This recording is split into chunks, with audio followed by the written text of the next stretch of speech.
welcome back to Double J Paranormal Radio. I'm your host, Joel Sturgis. Right along with me, Jamie Johnson. Jamie, we have a great guest on tonight. We have Professor Brian J. Ford is on. One of the subject matters that I was always curious about, because I've looked into it, being a paranormal show. Now we've been doing this paranormal radio, I have anyway, for the last 15 years, is spontaneous human combustion. Yep. So our producer did me a solid and went out and got the foremost authority on this subject matter, man.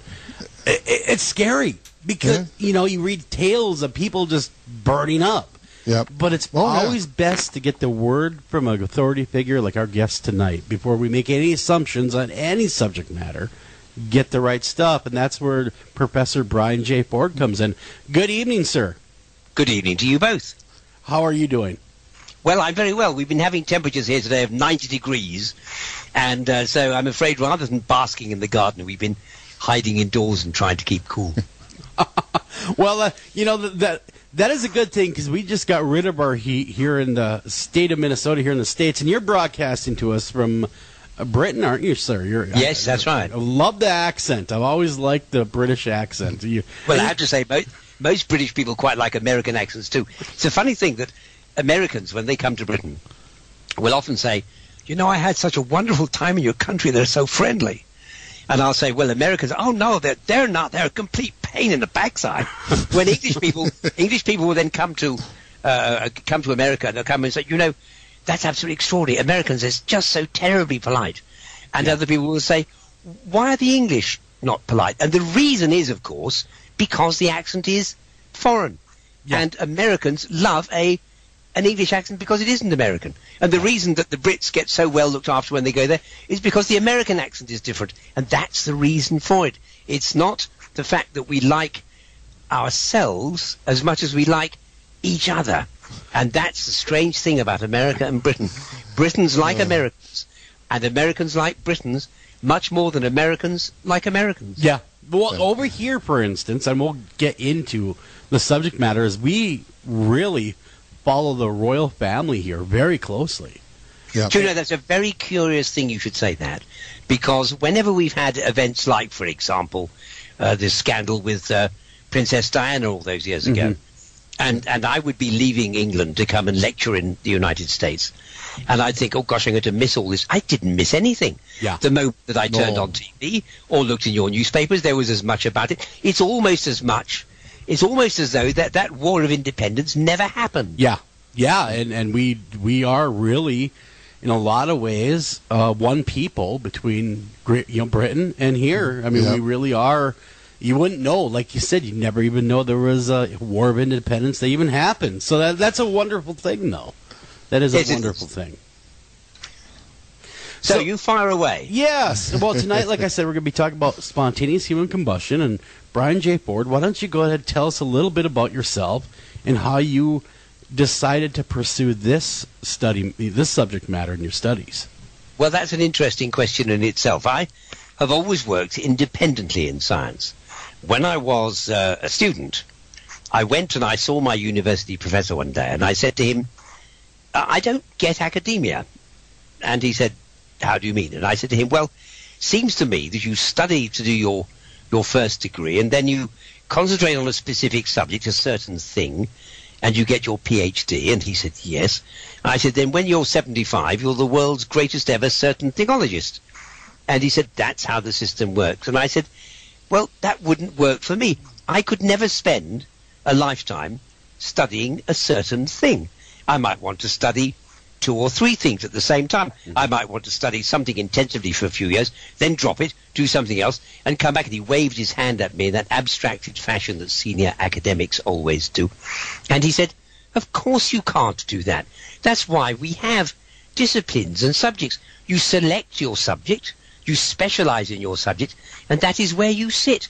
You can't jump from one place to another like that. And I said, then I shall leave university and set up my own laboratory. And I'm happy to say that it worked, and it has given me the chance to travel the world many times and also to investigate the areas that I wanted to investigate.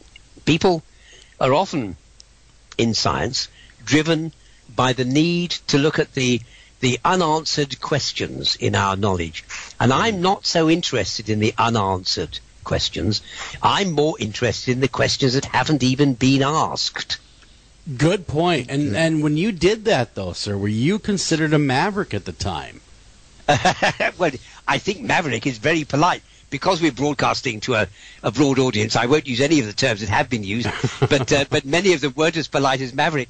And indeed, I was regarded as a maverick scientist when I was in my teens. And now that I'm over 80, I'm still regarded as a maverick scientist. And in a way, to be a maverick, for me, is the only way to do science. Push that envelope. You're absolutely correct, in my opinion, as well. But you see, you asked about spontaneous human combustion. And I, like you, both of you, I'm sure, read articles about it, as did your listeners, when we were all in our teens. And you'd read a book or a magazine article or a brief report on TV, and people would say, well, of course, this is just a myth, or it's something that doesn't really happen. Yeah. And all of us would think, but that's amazing. A person burst into flame and they were destroyed, so that apart from the extremities, you know, the feet and the hands, they are just a pile of smoking grey ash. And it isn't enough to say, this isn't a real phenomenon. That isn't a good enough answer to it. The point being, there have been so many cases, and many of them have been reported upon by perfectly sound and sober people who've never had any high-flying or irrational ideas before. And so I used to think to myself when I was quite young, this means that all these reputable people who've reported these extraordinary cases are being dismissed as liars or dreamers or fantasists. Mm-hmm. Well, they're not. They're sensible people. There must be something here. And so when the subject came into the news, I would keep the clipping, I would muse on the subject, and I would follow TV reports and books and papers on the topic whenever they came up. And as time went by, I began to think, well, this is a genuine phenomenon, and it isn't good enough simply to dismiss it. So what might the answer be? And I started thinking about that in my early 20s and began to come up with a vague ruse as to what the answer might be in scientific terms. So what specifically, what do you think spontaneous human combustion is? That's big words for me. So, no, you're right. You know, you are a paranormal program, yes. And people who observe paranormal phenomena always have the same thing. They experience something which they know perfectly well they have experienced, and they're told by the authorities that it's just imagination or they got it wrong. Now, in this case, everybody has said that it is just a myth. I mean, for example, there was 1861 is the first book that I came across, when a chap called J.L. Casper wrote a book called The Handbook of the Practice of Forensic Medicine. And he simply says spontaneous human combustion is a myth. Now, crank forward to the year 2005, and here you have Forensic Pathology, Principles and Practice, which Academic Press published. And David Dolinac, he was the editor, and they said spontaneous human combustion does not exist.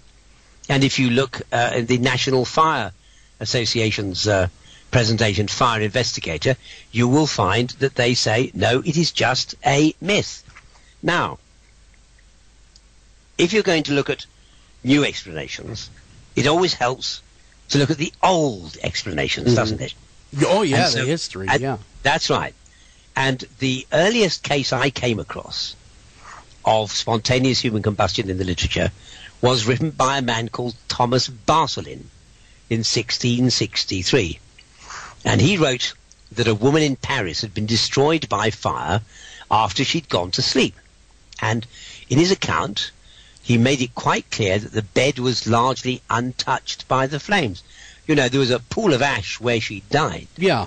And then there was another case in 1745, and a chap called Paul Raleigh, he published an account in the Philosophical Transactions of the Royal Society of London. And he wrote about a Countess Cornelia Bandi in Italy. 62-year-old woman.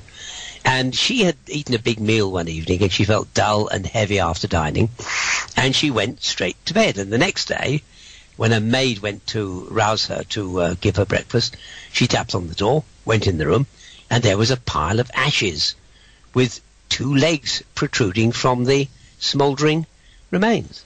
What? Indeed, there was a book on the subject in 1763, which was a French author, actually written on incendiary burning of the body, if I translate it into English.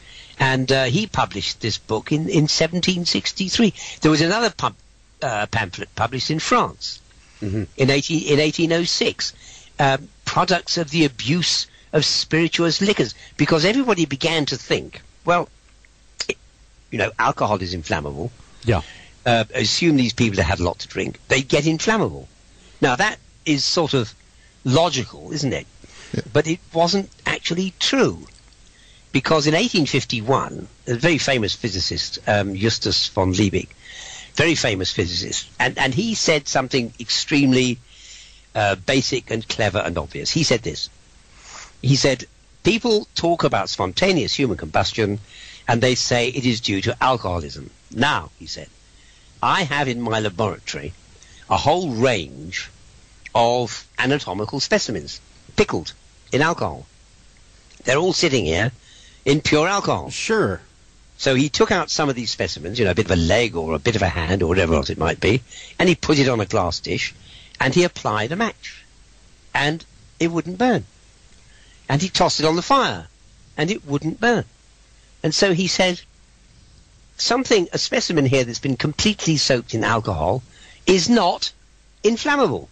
Yeah. So therefore, the fact that people have been bursting into flames cannot be because of alcoholism. Well, yeah, because some of these theories, I'm over here scouring the internet, getting ready for the show, and these are some of the, and maybe you can debunk these myths then for us. The record cases, this is the things that these people have in common. The victims are chronic alcoholics. Of course, you just put that to bed. That is not the case. They're usually elderly females. What would be the difference, Professor, between, if that was true, the elderly female part, do you see more men or more women? No, you don't. Okay. I haven't looked at it all, but I mean, if you look just at a list of it, there was a chap in Stepney Green in England.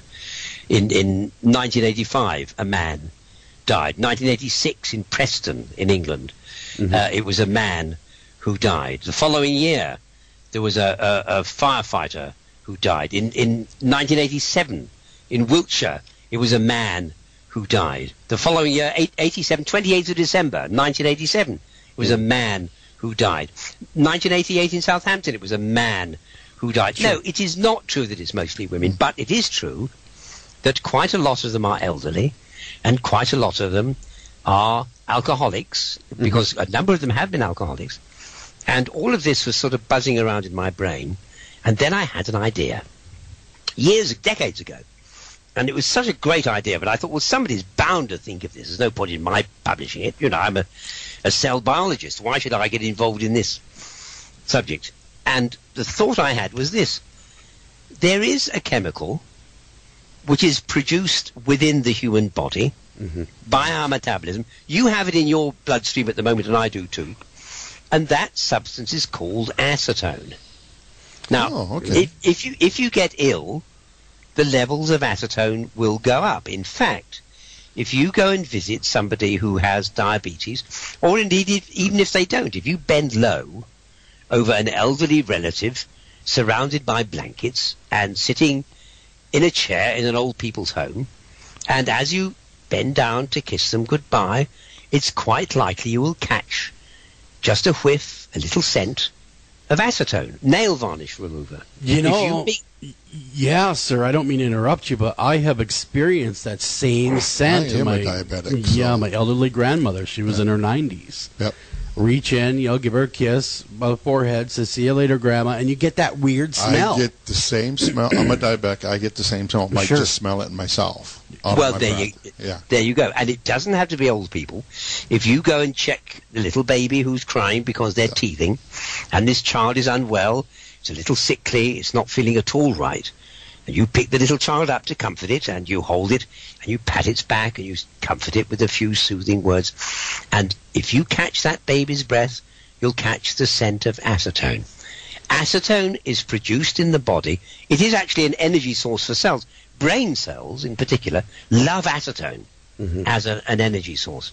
And although it's only present in the body in very tiny amounts in normal, healthy, daily living, the amount of acetone in the body goes up enormously when a person gets ill. Okay. Now, the illness might be because you're very old. You might be an old woman, and because you're a very old woman, you're a bit ill.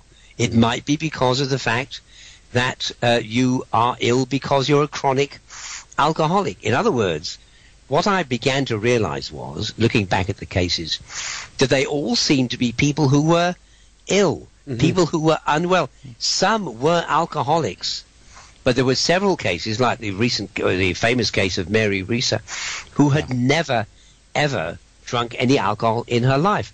And the majority of people are not alcoholics. So alcohol won't work, but what does work is illness.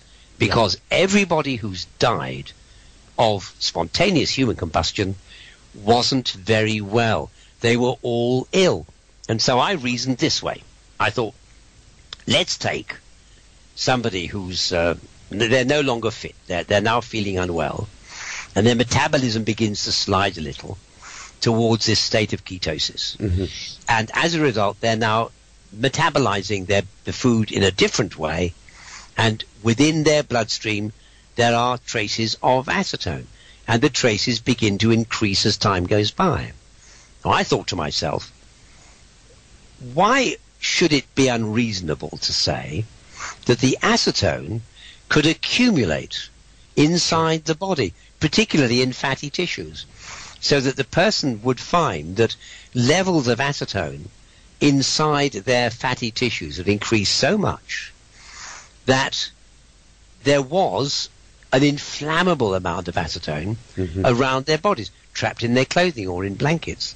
Now, if you smoked a cigarette, and a lot of the people concerned were cigarette smokers, though not all, but if you smoke a cigarette and you're going to use a match, and you've got woolly clothing on, which has trapped a sort of a vapor all around you, high in acetone, it could be that the acetone would suddenly catch fire. Let us suppose that you had an acrylic, a synthetic fiber sweater that you were pulling on and off. If you do that in the dark, you'll know yourselves. You see the little flashes of electrical static. You could even be brushing your hair. If you've got very long hair and you sit and brush it, you'll hear the crackle of static.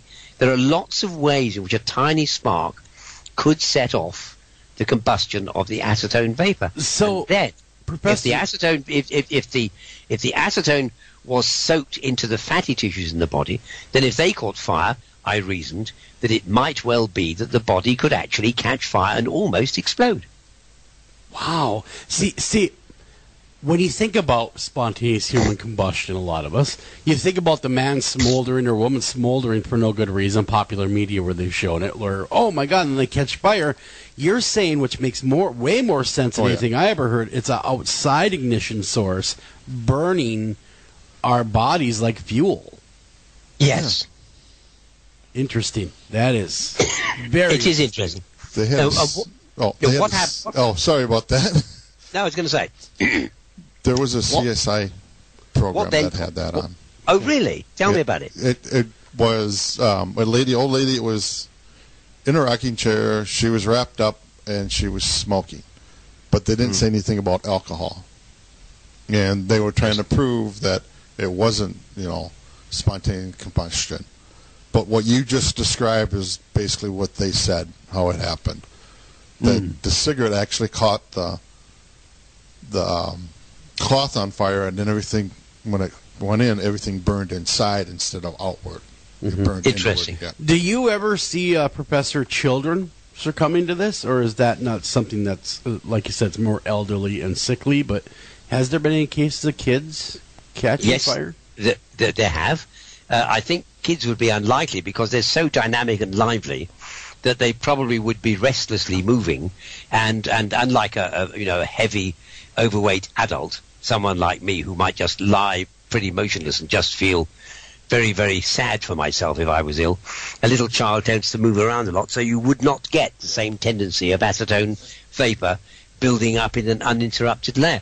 But it does happen. There's a case in India a year or two ago, and I had the press ringing me up because the child was described as being a perfect case of spontaneous human combustion. Mm-hmm. And they said to me, do you think that it could be the case? And of course I said, well, yes, it might be.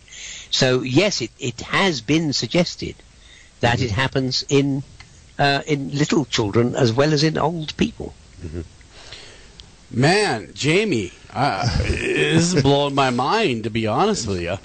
Yeah. Well, I'll tell you what suddenly caught my attention. Many years ago, in the late 1990s, the BBC did a program about spontaneous human combustion. And I watched the program and I thought, well, why is everybody talking about alcohol and all that kind of stuff? Why is nobody talking about acetone? And then they decided to do an experiment, because somebody came up with this theory. They said, let us suppose that you're an elderly fat person sitting in a chair. I may say, not all of the people who died of spontaneous human combustion were overweight. Mm-hmm. But their idea was, suppose you have a person, lots of fatty tissue. They're an alcoholic. They've been drinking loads and loads of alcohol. And so what would happen is that a burning flame, say a cigarette tip or a match or something of the sort, or a gas fire, would catch fire to some of their clothing, and the heat would then melt the fat inside their tissues, and the fat would then soak into the cloth, and it would burn in exactly the same way that the molten wax of a candle burns in a candle wick. Yeah, I was just about to say, you become almost the human candle at that point. Yes, exactly so, the human candle. That's a very good way of describing it. And so they said, well, let's do an experiment. So they took the carcass of a full-grown fat pig, mm-hmm. and they put blankets over it. Then they poured, and you might think to yourself, this is slightly cheating, then they poured a gallon or so of gasoline all over it, and then they set fire to it. And they went away and they left it for 48 hours. And as you would imagine, the gasoline burnt tanks that were surrounding the body of this pig. And in time, of course, the heat built up so that fat within the pig's tissues began to melt and become an oil. And that burst through the skin and soaked into the charred blankets. And as soon as it met the flame, it caught fire. And as a result, you had this pig, the carcass of this pig, covered in blankets, and flames just gently emerging from the blankets, and it went on for a couple of days. Wow. At the end of that time, they said, here we are, we proved the point, and this became the famous Wick Theory. And they said, at last we have solved the problem of spontaneous human combustion.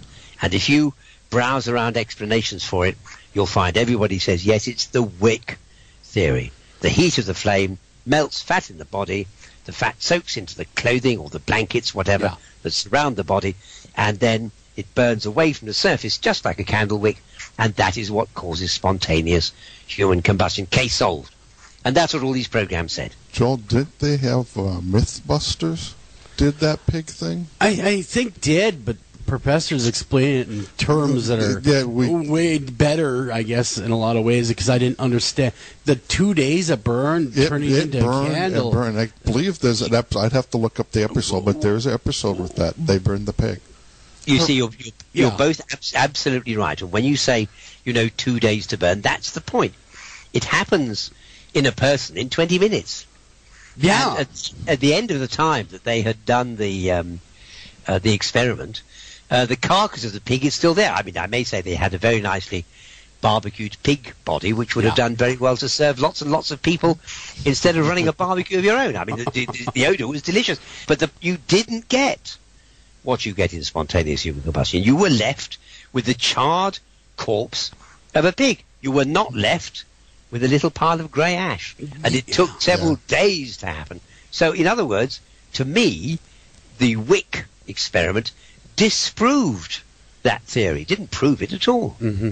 Well, why do people go up so quick? I mean, like you said, I mean, I've seen pictures, of course, and looked at case study of people becoming victims of spontaneous human combustion, and they're found, by whoever. But it seems like it's done in minutes, like you'd said, rather than hours. So why do humans go up so quick compared to a pig? You're exactly right. And every time that you saw cases, for instance, on that program, which was called QED on the BBC many years ago, they had a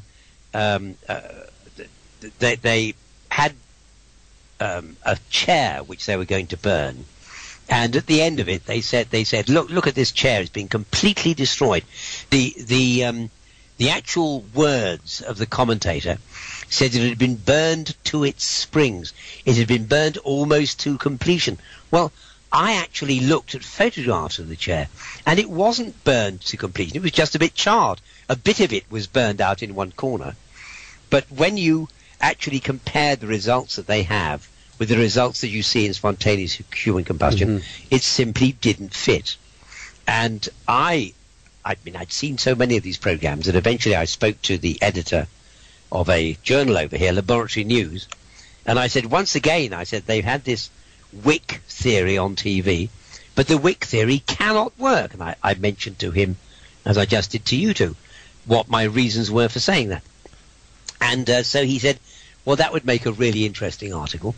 So I wrote a 2-page big spread on my theory. And I said, I think that it's nothing to do with alcohol or necessarily to do with age. I think it is because a person metabolizes acetone. They produce acetone in their body. Yeah. It accumulates in fat, and then it could burn away. And a lot of people contacted me afterwards and said, well, that's a really interesting theory. That really could fit the facts. Well, however, I'm a hard-bitten scientist, and there was one crucial omission in all of this, and that is that although I'd published my theory, and although it made sense, I didn't actually have any evidence at all on which to base it. And that meant that, of course, I would have to do some experiments. And so we set out to try and prove what it was I had theorized about. Now, obviously fat is fat, whether it's from a pig or whether it's from a human. And does fat burn? I know if you're cooking with it, it burns really easily. Is that the case with unrendered fat? Just normal fat off an individual or a pig, it just burns, doesn't it, quickly? It'll burn fairly well, but that's not the point. The point is that fat that's been marinated in acetone burns like rocket supercharger. Fuel. A flame supercharger at that point. So what I did was this. I called into our butcher and I asked him for a couple of little portions of fatty pork. That's very similar to human tissue. Pigs are about the same weight as humans, and their metabolism is very similar to ours. And so I took some bits of fatty pork and I marinated them in alcohol. And I thought, we've got to prove this alcohol business. So we took some little fragments, a couple of inches long, and mounted them on a stand in the open air and set fire to them with a little propane laboratory lamp. And it sputtered a little bit and then went straight out. So I lit it again, and now you had I may say, gentlemen, you had the delicious smell of alcohol and charred pig fat. This was like a barbecue from heaven. It was very, very appetizing. I bet. But from the scientific point of view, nothing happened. It didn't burn. Yeah. And no matter what I did, the alcohol-soaked fatty pork would not burn. Yeah. So then we replaced the fatty pork with a bit of fatty pork that had been instead in contact with acetone. And I put that on the little spike, and as soon as we brought the propane lamp anywhere near it, with a pop, it burst into flame, and the whole thing roared away like a firework. And so I proved immediately that fat soaked in acetone is extremely inflammable, almost explosive, whereas fat soaked in alcohol, as von Liebig had said back in the Victorian times, did not. And so that simple experiment proved that my theory actually worked in practice. You would think, though, the alcohol would work, because if you take a bottle of whiskey and you throw it in a campfire, for instance, it makes the flame just rage real high, like almost gasoline. Yep. Why not in this case? Why isn't it flammable? Simply because of the fact that when you throw gas or alcohol onto a flame, you're throwing it onto an already red-hot burning substance. Okay. Gotcha. So immediately it's going to vaporize.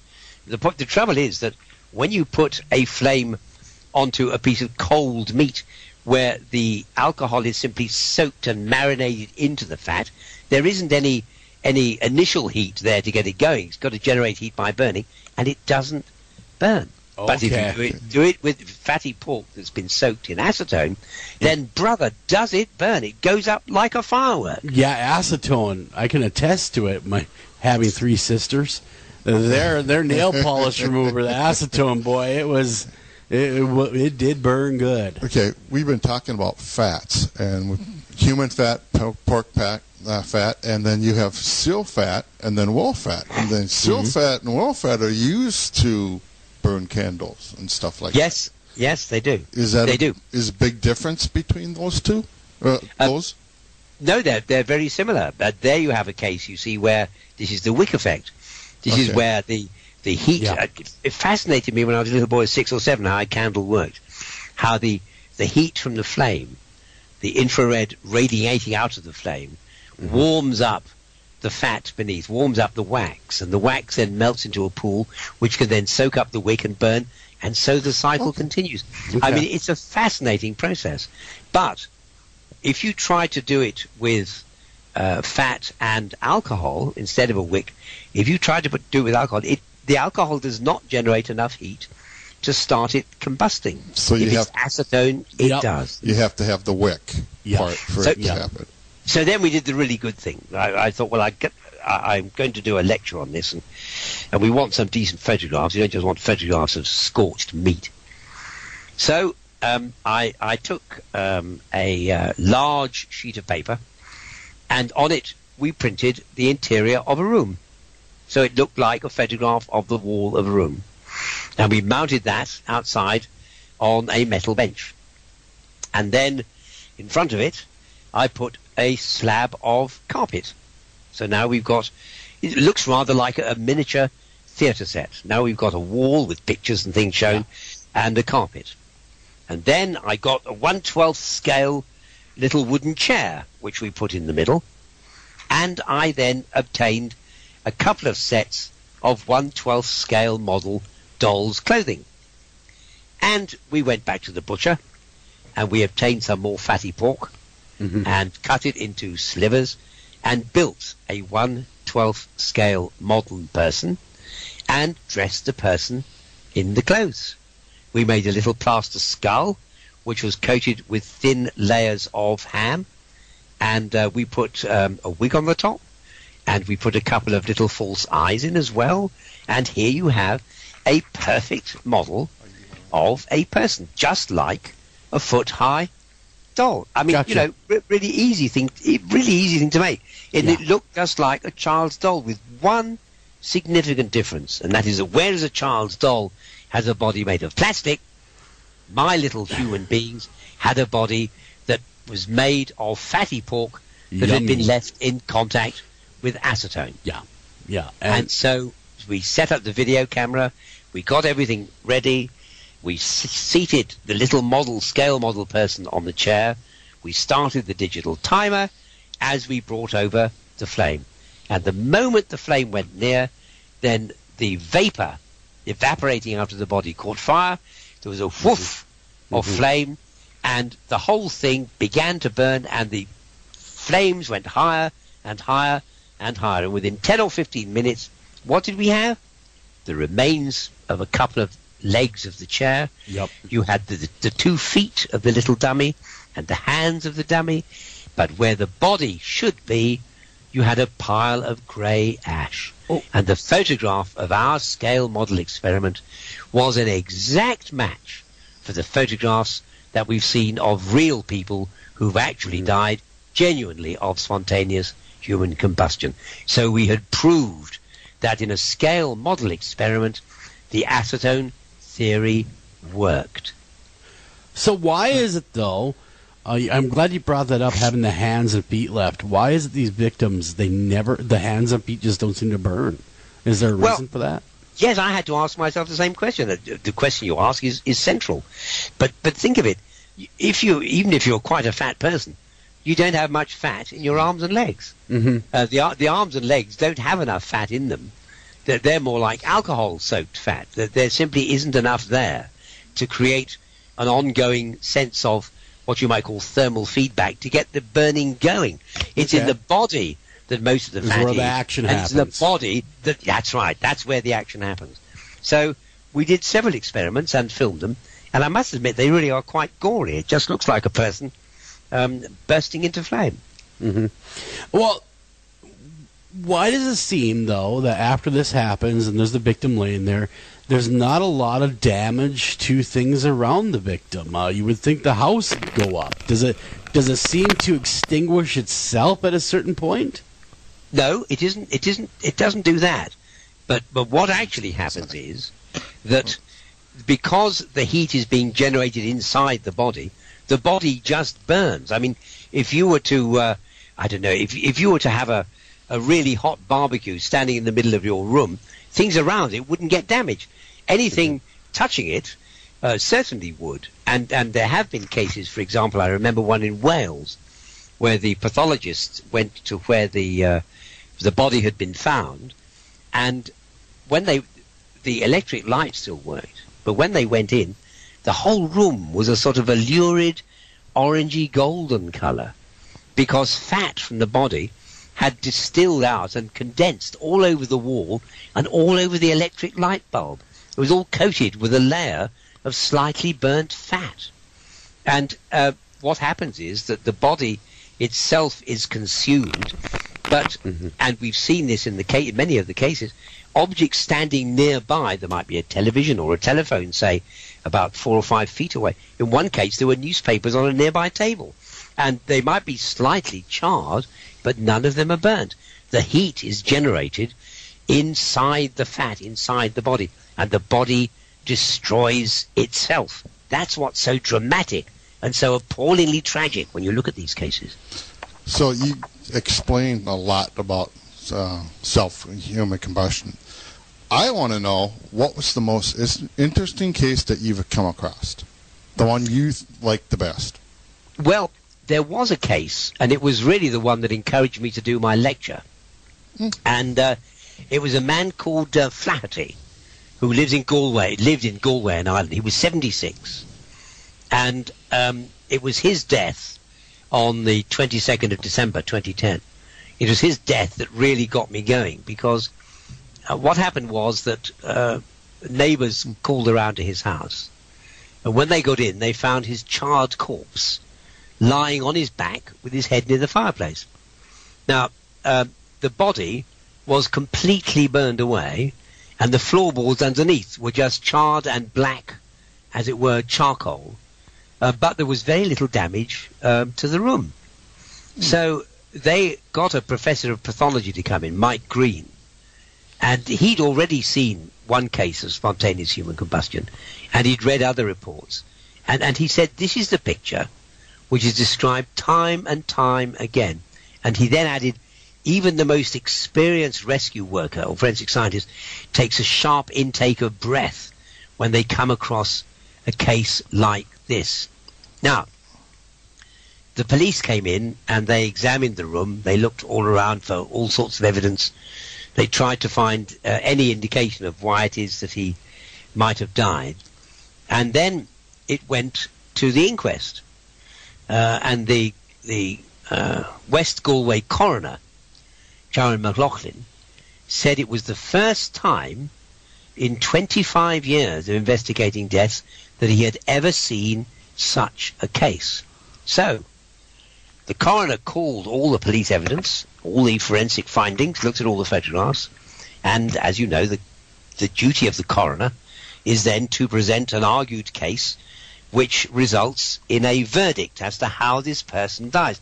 This is the cause of death that's going to be written on the death certificate. And what did McLaughlin say? Well, he officially recorded the cause of death, and this had never happened in history before, as spontaneous human combustion. Oh, wow. So we actually had a coroner's verdict dignifying in the scientific wording of a death report. That was the verdict of the coroner, having considered all the evidence. So that's 9 years ago.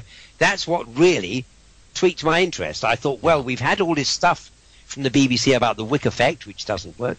We've had so many people insisting that spontaneous human combustion isn't real, and it must be, because a lot of very sensible and intelligent and objective and balanced people had reported cases. And here was a current case, and there's no question of people imagining things or exaggerating things or it being due to some outside factor, because the coroner has examined all the evidence, and the coroner has said that was the cause of death. And the moment that came about, I thought to myself, well, I am due to give a lecture in America next summer, I thought, in Chicago, where I have an annual lectureship. Mm-hmm. And I thought, that's the subject for next year. And it was that case of Michael O'Flaherty which encouraged me to go round to the butcher and get some pork and to start trying our experiments. If it hadn't been for that case, I wouldn't be talking to you here tonight. You know, something just kind of crossed my mind here while you're talking, Professor, is there a difference in the flames? Like, as in, will water put it out, or does that boost the fire? There have been a number of cases where people have tried to put the fire out. Water doesn't boost the fire. It's in some cases, of course, water simply spreads a floating, burning, oily substrate. That is true. But in a case like this, it would be possible to put the fire out. But the flame has been reported by eyewitnesses as bursting out from the body, almost like the blue flame from a welding torch, actually bursting out. Hot. Oh, yes. Oh, wow. So bursting out through the skin. And that's one of the most interesting things, is that the videos that I took of my little bodies actually showed exactly that phenomenon. You would see that as the body heated up, that these blue jets of flame spurted out from within. And I'm sure there have been people who have caught fire and have managed to put the fire out. There are 2 or 3 cases of people who have undergone spontaneous human combustion but have survived because they put their own flames out. And that in itself is an interesting fact. I was going to say, I bet they were a wealth of knowledge to study the people that survived it, to maybe look at their burns, stuff like that, and see if there is anything documented people who survived it. Yes, there are some documented cases of academics who have actually done so. But I must say that my research, that the point of my research was simply to prove my own private theory, and that is that the body produces this inflammable, almost explosive substance, acetone, and that could account for these cases. All I wanted to do was to show one feasible mechanism that could, for the first time, explain how it might happen. Now, having said that, you must not think, oh, well, this is exactly what happens in a person. Because remember, when I am constructing my little scale model bodies, I'm making them out of fatty pork that's been lying in a dish of acetone. So the amount of acetone in the fat in those specimens is very high. And I have no evidence that the levels of acetone in the fat of a person who is ill would ever reach those high levels. They might not. My theory might not be the ultimate answer. Sure. My reasoning is that the levels of acetone in the fat increase minute by minute, hour by hour, because the acetone, as it were, chelates, it joins with the fat, almost dissolves inside the fat, and the levels of acetone build up inside the fat. What I'd like to do, of course, would be to get some post-mortem fat specimens and actually have them examined to see whether the levels are compatible with burning. So my experiments cannot be said to have duplicated spontaneous human combustion. All they have done is to prove that there is one mechanism that might be the answer. The acetone could be the catalyst. Yes, that's right. And since nobody else has ever managed to come up with an answer, then naturally I'm very content to have come up with this one as a starting point. Yeah, and well, one thing we've learned, I mean, what we've talked about is it's usually the elderly. It's or someone that's sickly, rather not necessarily elderly. Someone stationary, by and large, doesn't move around a lot. And then there's an outside fact that would cause ignition. Those are the three things that seem to be the things that they all have in common. But acetone, like you said, though, when you do get, it seems to me, I know a funeral director, and we talked about the smell of death on the radio before. And when you smell someone sick, though, you do smell that even in post-mortem, that acetone smell when they've been sick. So that's interesting you bring that up. I never put those two together, but that's exactly what we're smelling. Is that acetone? The most interesting case in recent generations, and it's the one in most of the articles, everybody has probably heard the case. It was a woman called Mary Risa, who lives in St. Petersburg in Florida. Now she died on July the 2nd, 1951. And what had happened was that around 8 o'clock the previous evening, her son and his daughter had been round to visit her. And she wasn't very well. When they left her, she was seated in her armchair. When they left her, she was seated in her armchair, and she said, "I'm going to take a couple of sleeping pills, and that will help me to have a peaceful night." So they said goodbye and left. And the next morning, a telegram arrived, and the mailman gave the telegram to a neighbor. So the neighbor, who was a friend of hers, thanked the mailboy, took the telegram, and went over to Mary Risa's home. But when she went to turn the doorknob, brass doorknob, she found it was too hot to handle. She lived in an apartment, and as she touched the doorknob, it was far too hot to touch. So she had to go and actually get a damp cloth to come and turn the door handle to let herself in after she had unlocked herself. So they went in, and the room was filled with smoke, and there was still flames flickering on an overhead wooden beam, and there was Mary Risa's body in the middle of the room where her chair had been. There was this big pile of grey ash with a little bit of wisp of smoke rising, and from which a leg was protruding, and that was all that was left of Mary Risa. My gosh! So when the police came, they were asked, what do you think has happened? And they carried out an investigation. And their official conclusion was that she'd collapsed and she'd probably set fire to her clothing with a smouldering cigarette. And then the waft of air currents from the ceiling fan had boosted the flames, so the body eventually was consumed by fire. Now, it was written about it in the local paper, the St. Petersburg Times, August the 9th, it was, 1951, and it became a very famous case. It was written up in True Detective magazine, and it featured in the Skeptical Inquirer, and indeed there's a Time Life library called Curious and Unusual Facts that came out in 1990 or 91, and that had the case in it. Now, the witnesses at the scene said that the whole place was coated with black soot. Indeed, there was black soot on the fly screen inside the door, so it didn't even look like a fly screen anymore. And the curtains, the drapes in the room, had been blackened with smoke, but they hadn't been scorched. And when the FBI reported on the case, that they said that they could not understand what had happened, because that in their view, there wasn't enough heat from a cigarette to start it all, and there wasn't enough fat in her body to have led to its almost complete destruction. So was she, I don't mean to interrupt you, Professor, but was she smoking when she fell asleep? Yes. Is that okay. Yep. Well, I mean, remember, we're talking about 1951. Everybody smoked. In 1951, I wasn't even a teenager, and even I was trying to learn to smoke, because unless you smoked, you weren't cool. And how would you get a girlfriend if you weren't cool?